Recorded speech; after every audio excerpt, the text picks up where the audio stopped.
guhera kwa gatanu w'icyumweru gishize abatuye Tel Aviv na Yerusalemu muri Israeli ayo majwi niyo bumva kenshi ijoro n'amanywa. Iryo jwi niriburira abaturage ko byakomeye, aho bisobanuye ko amasasa azerera mu kirere.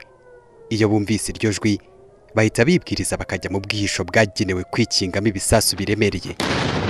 Hahita hakurikiraho akazi k'ubwirinzi bwo mu kirere. Ingabo za Israeli ziraturikiriza mu kirere ibisasu bivuye muri Iran. Iyo hagize igicika ubwirinzi kigwa ku butaka hagacura imiborogo.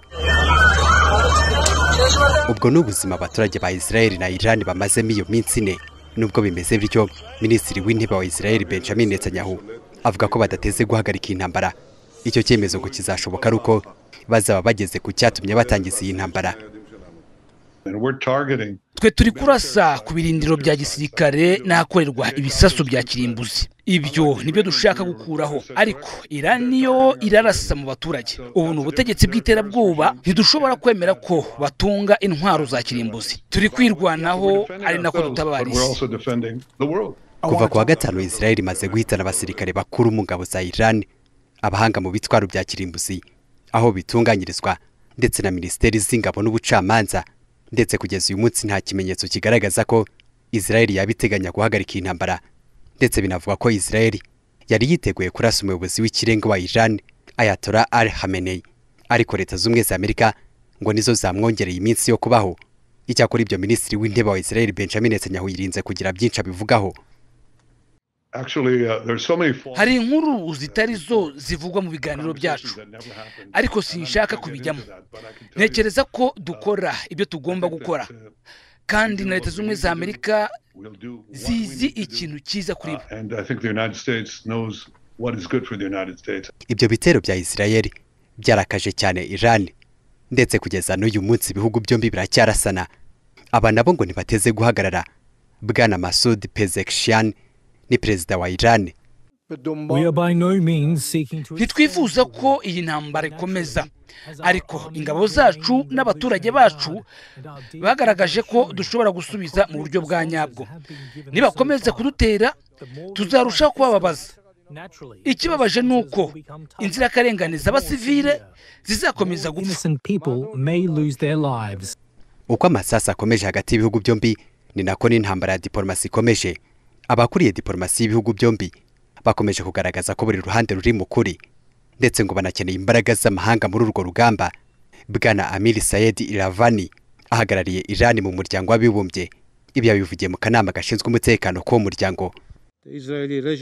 The most dangerous and terrorist regime in the world with full intelligence. Ubutegetsi bwa Israel ari nabwo butegetsi bubi cyane bw'iterabwoba ku isi, bufatanije n'inzego z'iperereza za Amerika, bagabye ibitero byinshi mu mijyi itandukanye ya Iran. Twamaganye cyane ubwicanyi bukorerwa abayobozi bakuru b'ingabo, abahanga muri siyansi mu by'intwaro kirimbuzi n'inzirakarengane z'abasivili. Amerika ikomeje gufasha Israel muri ibyo byaha. Bagomba kumva ko bazasangira ingaruka zabyo. Gufasha Israel muri iki gihe ni ugushyigikira ibyaha by'intambara. They share full responsibility for the consequences. Supporting Israel today is supporting war crimes. Icyo cyumba na mugenzi we yarakicayemo, Ambasaderi Danny Danon uhagarariye Israel muri umuryango w'abibumbye, yavuze ko igihugu cye gihanganye n'icyago cyugarije isi, kandi ngo ntibateze guhagarara. Tuzi abanzi bacu, tuzi n'ingengabitekerezo yabo. Iyo ubutegetsi buri gukora misile balistike bukanatunganya iranium ku rwego rwo kuba ibisasu, bakanavuga ko bashaka kutwica, twemera ibyo bavuga, hanyuma tukirwanaho mbere y'uko igihe kidusiga. Twe ntabwo twitabye iyi nama kugira ngo tubasabe uburenganzira, ahubwo mwakabaye mudushimira ko Israeli yakoze iby'isi yakabaye yarakoze. Ntituzigera dutuza mu gihe abaturage bacu basumbirijwe. Amagambo yonyine ntazahagarika Iran, ariko Israeli izabikora. Ntituzategereza ko ibyo bibombe bigerwaho. Ntituzemera ko uwo munsi ugera. Nubwo Iran ishinja Leta z'Ubumwe za Amerika gushyigikira Israeli muri iyi ntambara, Perezida Donald Trump yavuze ko aho bigeze hakenewe inzira y'ibiganiro kandi ngo bizeye ko bishoboka. ndatekereza ko iki ari cyo gihe cyo kujya mu biganiro. Rimwe na rimwe hari ubwo bisaba kubirwanira, ariko tuzareba uko bizagenda. Gusa hari amahirwe y'ibiganiro. Ku rundi ruhande abandi babibona mu bundi buryo. Umwami wa nyuma wa Iran unamaze imyaka 45 mu buhungiro, Mohammad Reza Pahlavi, avuga ko intambara ishobora kurangizwa n'impinduka zikomeye ku butegetsi bwa Iran. Izi ngo nazo zishobora gutanga igisubizo kirambye.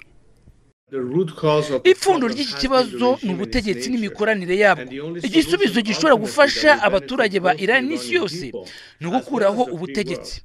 Ibi maze iminsi mbivuga ko icyakemura iki kibazo ari uguhindura ubutegetsi. Aya ni amahirwe yo kubigeraho. Kugeza n'uyu munsi ibihugu by'Abarabu biri mu burasirazuba bwo hagati nabyo byacitsemo ibice. Bimwe bitonze inyuma ya Iran, ibindi bishyigikiye leta ya Israel, ndetse ibindi birimo Korea ya ruguru. Ubushinwa n'Uburusiya byiyemeje gushyigikira Iran. Undi murongo muremure w'Abanyaburayi na Leta z'Ubumwe za Amerika nawo witeguye kwitangira Israel.